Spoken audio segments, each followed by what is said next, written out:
look at the New Testament compared to the Quran. It confronts the Quran on almost every main issue, on every important issue, especially on the person of Jesus Christ and the authority of Scripture. And that's why we've got to come up with defenses. Now here's what they're asking, and it's not just the Muslims, everybody's asking this, and it's a completely different set of questions than what we got with the British Museum, because there it was the Old Testament.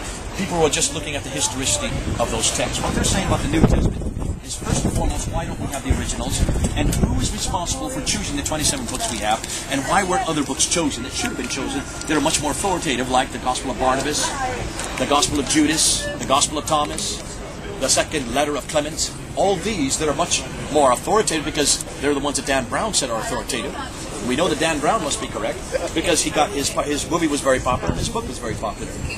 But what they're asking is much more important. They're saying, can we trust the New Testament that we have, since we don't have the original manuscripts?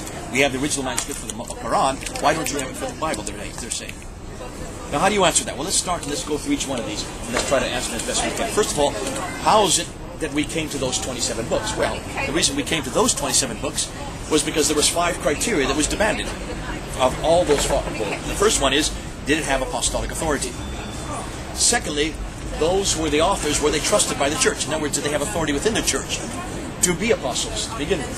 Thirdly, is there anything in those scriptures that was there anything that contradicted other scripture? If so, if in doubt, throw it out. If there's anything that contradicted previous scripture, or contradicted one of its own, of other books within the New Testament, you throw it out. Fourthly, was it accepted by the early church? In other words, was it read all over the early church? Did they accept all of them? And then fifthly, did it change lives? And those are the 5 criteria. Some would say there's some other criteria that could be added to that, but those are the 5 main criteria that was applied to the canonicity of the New Testament. Now, what about their dates? How do we know how old or how early they are? Are they not written much later and redacted back? That's one of the claims. Probably the best way to come to dates is probably to use the same thing that we use in the British Library, British Museum, and that is, let's look at names, dates, peoples, and events. And what is probably the best book for that? The book of Acts. Acts is probably the most historical book we have in the New Testament. Rather than go through a whole hour of trying to explain how we get dates on that, let's just use one verse. Acts chapter 18, verse 12. The way to remember it is 1812 overture. That's all I remember. Acts 18, verse 12 mentions that Gallo was a proconsul.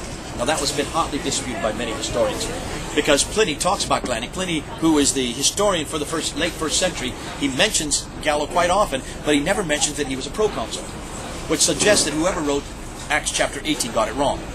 So many historians believe that possibly the book of Acts was written in the 2nd century, redacted back to a person named Luke, but we have no proof of that.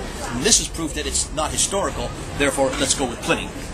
That was until the Delphi inscription was discovered in the last century. And when they read the Delphi inscription, it mentions about Gallo, and it mentions that Gallo was a proconsul for 1 year, and 1 year alone, in 52 AD. Proving that the book of Acts is correct. He was a proconsul, just for that 1 year. Also proving that whoever wrote the book of Acts could not have written in the 2nd century. This had to have been written close to 52 AD. What's more, we can pretty well get it within a 10-year framework, because we know there are events that happened to the early church that had a huge impact on the early church that are not referred to in the book of Acts, such as the death of James, the brother of Jesus, in 62 AD. That's not recorded in the book of Acts. Nor the death of Paul, that had a huge impact on the early church, in 64 AD. Or the death of Peter, the head of the church, who was crucified upside down in 65 AD. Or the insurrection by the Jews there in Jerusalem in 66 AD, and especially the destruction of Jerusalem in 70 AD. This had a huge impact on the church because they were all then thrown out and they had to go to the diaspora. Why are these events not written in the book of Acts? Because they all happened after the book of Acts was closed. Which means the book of Acts had to be written before 62 AD, but after 52 AD, within that 10-year period. Jesus died within 33 AD, so within 20 to 30 years you have the book of Acts. Alright, you see my logic in that. We know that Luke also wrote the Gospel of Luke about the same time as Matthew. Mark would have been written earlier than that, so they would have been written earlier than 52 or 62 AD, which means you have 3 of the Gospels. We know all of Paul's letters were written within 15 to 20 years of Christ's death. So you have all of Paul's letters, 3 of the Gospels, the book of Acts, all written within 40 years of Christ's death. 30 years of Christ's death. Why is that important? It's not enough time to develop a theology or anything. Okay, that's one area. But remember what I said to Abdul at the British Museum. Why is that important? What was my biggest accusation against Abdul? Corruption. Corruption is exaggeration through oral tradition. Yeah. Okay, oral tradition. The problem with oral tradition. Oral tradition gets embellished, especially if it's to do someone that's important to your inheritance, your identity, and certainly the stories that are surrounding them. If there had been oral tradition and embellishment, Who would have changed? Who would have found that out, and who would have disputed it? Eyewitnesses during the And lifetime where were the of Peter. eyewitnesses?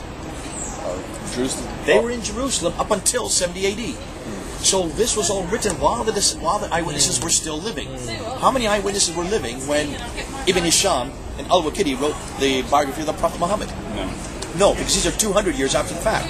How many eyewitnesses were still living when Al-Bukhari wrote this 230 years after the fact? None at all. None. So you can see the problem when you look at the traditions, which basically are parallel to the New Testament writings. They are 200 to 300 years later. All the New Testament writings, except for the Gospel of John, which would have been written about 80 or 90 AD, but all the other three Gospels, the Acts and Paul's epistles, were all written while the disciples were still living in Jerusalem.